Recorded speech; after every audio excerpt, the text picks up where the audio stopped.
to the people. He asked Allah, "Oh my Lord, increase my breast for me." See, breast is not the correct translation. What's the breast got to do with this message? It means, "Oh my Lord, increase my center for me. Rabbi shrah li sadri wa yassir li amri, and make my task easy for me. Wahlul uqdatam min lisani yafqahu qawli, and remove the impediment from my speech so that they will understand me." As you know, Musa alayhi salam was a stammerer. And if you know, whether fortunately or unfortunately, even I happen to be a stammerer. In childhood, I was a stammerer. Therefore, at the beginning of every talk, and even the beginning of this talk, I said, and I made dua to Allah subhanahu wa ta'ala, "Rabbi shrah li sadri." Oh my Lord, increase my center for me. I'm asking help from Allah subhanahu wa ta'ala. Increase my center and remove the stuttering in my speech. Even today, when I don't speak on the stage, I yet stutter. It's Allah who helps me out on the stage. Rabbi shrah li sadri. Oh my Lord, increase my center for me. Make my task easy for me and remove the barrier from my speech and between me and the audience so that they will understand me. Therefore, scientifically, if you analyze the work of Surah Hajj, chapter 22, verse number 46, it says it is not the eyes which are blind. It is the intelligence which is within the center is blind. Because they are not blind, the unbelievers can see. Saying they are blind is unscientific. Like the Quran says in Surah Baqarah chapter 2 verse number 18, it says that deaf, dumb, the blind, they will not return to the path. Summum, bukmun, umyun fahum la yarjiun. The deaf, the dumb, the blind, they will not return to the path. It's not talking about physical deaf people. It's talking about unbelievers who are hearing, they cannot hear. Seeing the signs of Allah, they don't accept the Quran. So, Quran is more scientific. It says correctly, they can see. The eyes are not blind. It is the intelligence within the center which is blind.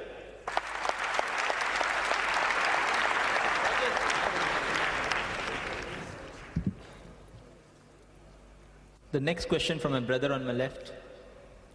Assalamu alaikum to everybody who are present here. My name is Kalim Shah. I'm practicing interior designing in Bombay. Quran have given all the minute details of embryology. Apart from a miracle or a Hazrat Adam alayhi salam, is it not a contradictory that Hazrat Isa alayhi salam is born without a father's sperms? What is the exact scientific reasoning?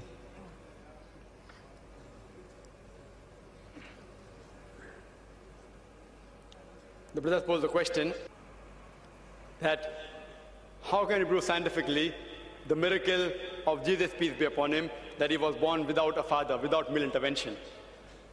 Brother, as I said in my talk, a miracle is an unusual event for which human beings cannot give an explanation. It's an unusual event which is attributed to supernatural power to God Almighty. The miracles which took place in the past, most of them does not give an opportunity to analyze them today because we can't go back in the past. We can't go back in the past. There are few miracles which give us an opportunity to examine them. Now all the prophets of Allah subhanahu wa ta'ala who came before Prophet Muhammad, peace be upon him, they were only sent for their people.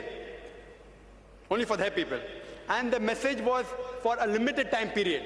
Therefore even the miracle was for a limited time period. What miracles they did then satisfied those people. Those miracles, just by saying that Jesus Christ was born without any father, will not satisfy an unbeliever. Why? He can't go back in time and verify. Because all the messengers that came before Prophet Muhammad, peace be upon him, they were meant only for their time, not for eternity. But Prophet Muhammad, peace be upon him, he is the messenger of Allah subhanahu wa ta'ala, who is the last and final messenger. He was not only sent for the Muslims or the Arabs, he was sent for the whole of humanity.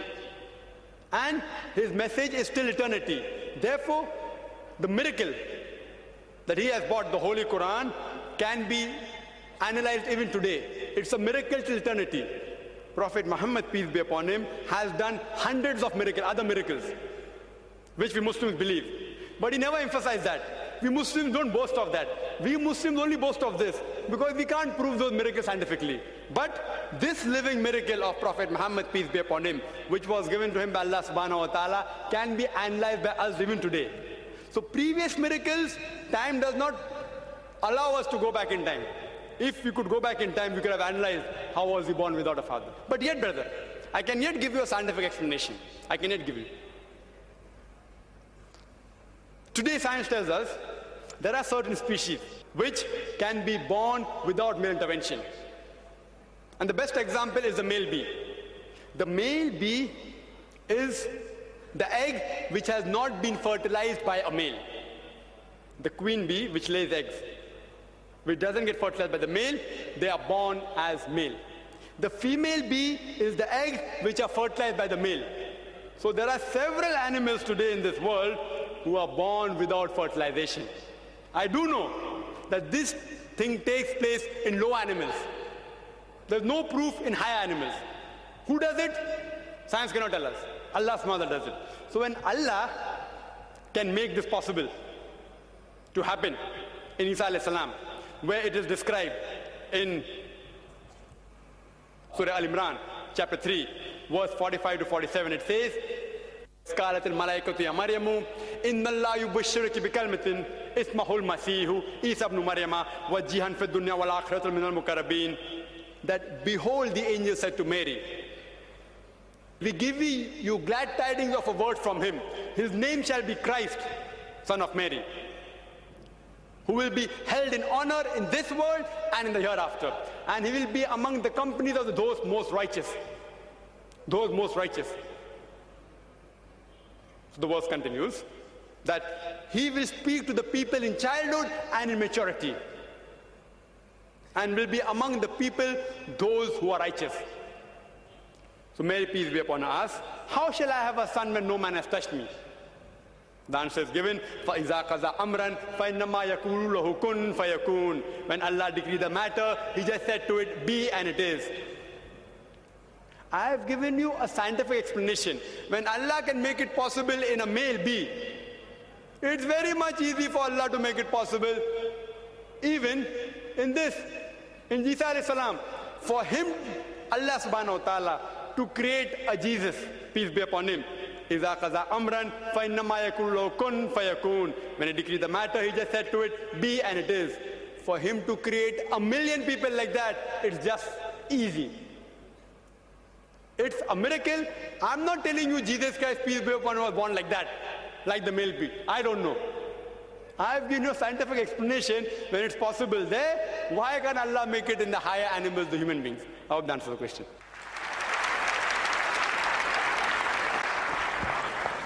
I would like to just make an observation.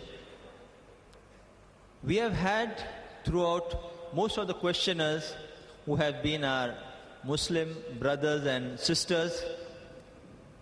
What I would suggest is one questioner, the one who's at the mic here, the one at the mic here, and the next one who's at the mic there, after giving them an opportunity, we would rather give an opportunity to non-Muslims to ask questions, and it would be a more interesting session. What I would like to assure the non-Muslims is that though you see a huge crowd of thousands of people here, many of them Muslims, I would assure you we have a very sensible crowd, and our volunteers are very trained to be on your side, to protect you, to defend you. There is no, you can rest assured there is no such thing as someone will come up and say, how do you talk like this?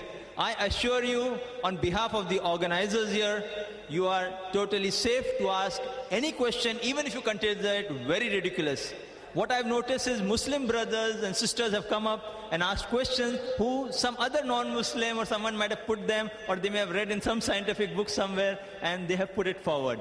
I hope this observation is appreciated and taken in the right vein. So we'll allow the person who's already on the mics, I'll give them opportunities. Those who are behind them, I would request them, can you kindly appreciate our point of view as organizers and cooperate, though you all have been standing in the queue. If you can cooperate, allow the next question on those mics to any brother or sister who's a non-Muslim, give them a preference after that. It would be very kind of you. Thank you. The next question, please. My name is Mohammad Sadat. I am a chemical engineer in Hindustan Petroleum. In Quran it is mentioned that it is Allah who decides the characteristics and the personality of a person inside his or her mother's womb. in the field of genetics, this field has advanced so much that nowadays parents can tailor-make their children. If they want to have a very bright student, they can have it by just having that genetic code changed. Now, isn't this contradictory with Quran?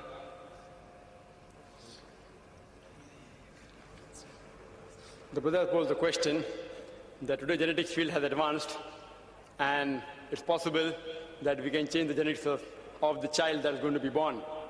Quran says that Allah is one who shapes, who forms, and I do agree with that. Quran says in several places. So does it not mean it's contradicting the Quran? No, brother.